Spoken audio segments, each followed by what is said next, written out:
Le 31 décembre 2022, le prophète Elipada annonçait sur l'Iran. L'Iran va donner du fil à retordre au monde. Les gens vont réfléchir sur le cas iranien.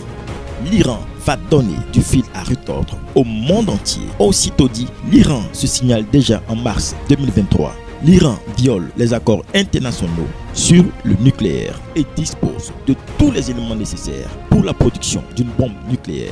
Téhéran continue à violer les accords internationaux. Selon le dernier rapport de l'Agence internationale de l'énergie atomique, l'Iran a augmenté ses stocks d'uranium enrichi. Certains d'entre eux contiendraient des particules enrichies à 83,7%, soit juste en deçà des 90% nécessaires pour produire une bombe atomique. Le rapport accuse aussi la République islamique d'avoir augmenté ces derniers mois son stock d'uranium enrichi, dépassant de 18 fois la limite autorisée. Un haut responsable de la défense américaine a averti le Congrès des États-Unis.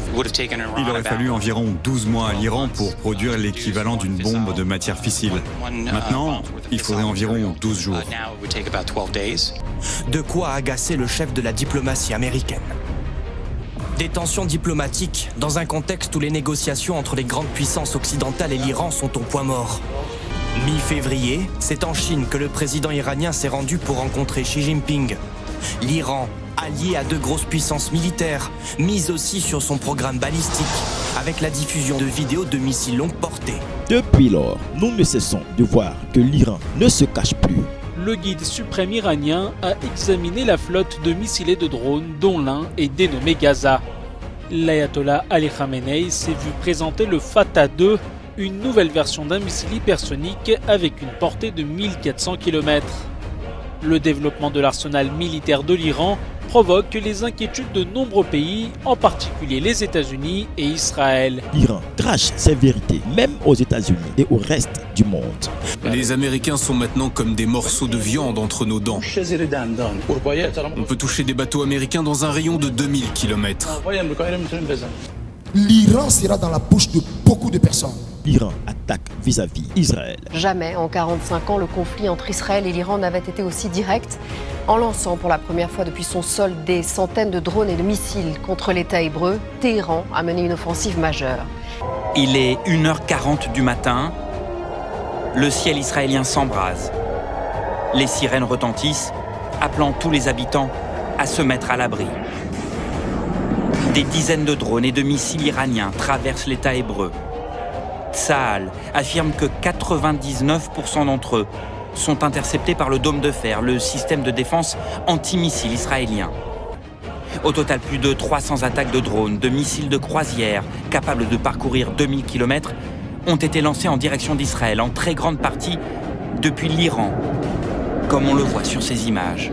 Depuis cette nuit, tous les regards sont tournés vers l'Iran, vers Israël et son allié historique, les États-Unis. Quelle sera la réponse à cette pluie de missiles? Doit-on craindre un embrasement dans la région? Benjamin Netanyahou a averti hier « Quiconque nous fera du mal, nous lui ferons du mal ». L'Iran va donner du fil à retordre au monde. N'oubliez pas ça. L'Iran.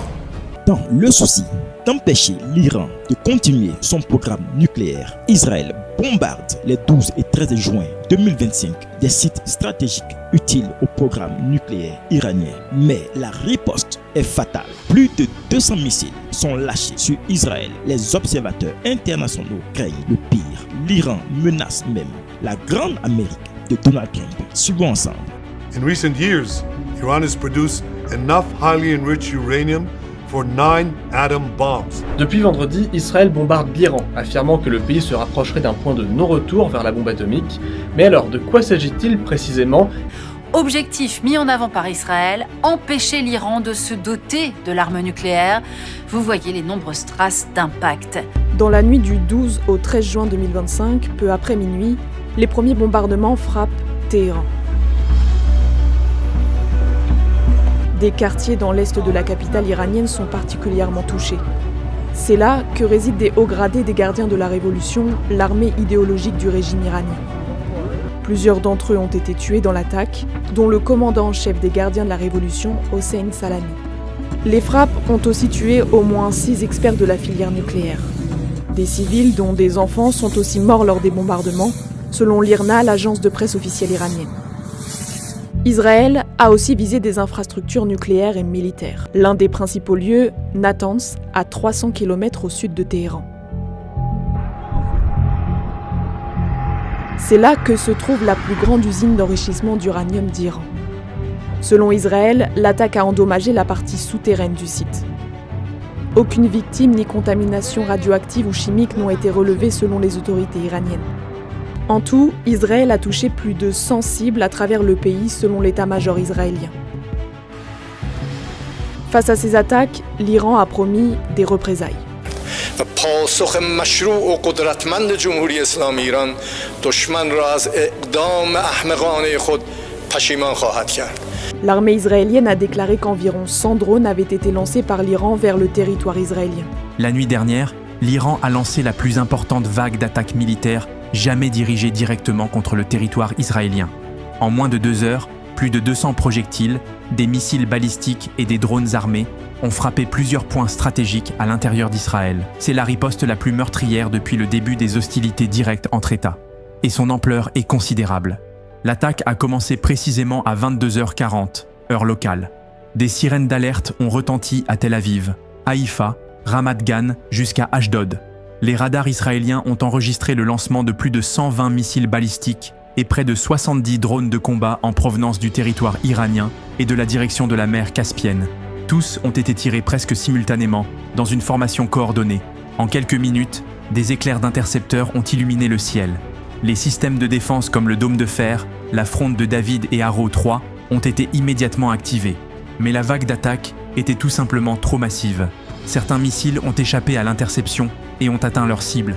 À Haïfa, une énorme explosion a secoué la zone portuaire lorsqu'un missile a frappé un réservoir de carburant.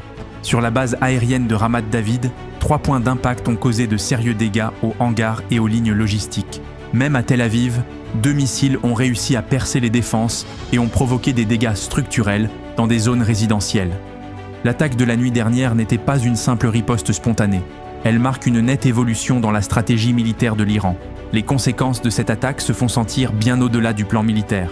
L'impact est aussi social et psychologique. Selon les premières données, au moins 11 personnes ont été tuées et plus de 150 blessées, dont certaines dans un état critique. Les États-Unis ont exprimé leur soutien total à Israël, y compris la possibilité d'envoyer des systèmes de défense supplémentaires en Méditerranée orientale. Pendant ce temps, la région entre en effervescence.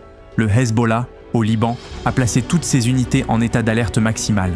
En Syrie et en Irak, les milices pro-iraniennes seraient en train de consolider leurs forces. Au Yémen, le groupe Houthi a publié un communiqué de soutien à l'Iran et affirme être prêt à ouvrir un nouveau front en mer Rouge si le conflit se prolonge. L'Arabie Saoudite et les Émirats Arabes Unis, sans prendre officiellement parti, appellent à la désescalade et encouragent une solution diplomatique. La Turquie et le Qatar plaident pour l'organisation urgente de pourparlers de paix. De leur côté, la Russie et la Chine réclament une réunion du Conseil de sécurité de l'ONU. Mais jusqu'à présent, aucune décision concrète n'a été prise pour empêcher l'escalade de ce conflit. Les attaques des 15 et 16 juin 2025 ne relèvent pas d'un simple incident militaire. Elles prouvent à quel point la stabilité régionale peut basculer en quelques heures à peine. Et l'Iran, longtemps resté dans l'ombre de ses proxys, montre aujourd'hui qu'il est prêt à intervenir à visage découvert, malgré les risques. Et, pour le Moyen-Orient, une interrogation encore plus urgente s'impose. Sommes-nous en train d'entrer dans les prémices d'un conflit d'une toute autre ampleur? L'Iran va donner du fil à retordre au monde. N'oubliez pas ça. L'Iran. Le guide suprême Khamenei a un message pour les Américains. La nation iranienne ne se rendra à personne. Les dommages que l'Amérique subira si elle intervient militairement dans ce domaine seront irréparables. Sur les réseaux sociaux iraniens, les médias d'État diffusent une même image en boucle d'ogive nucléaire avec ce commentaire. Peut-être.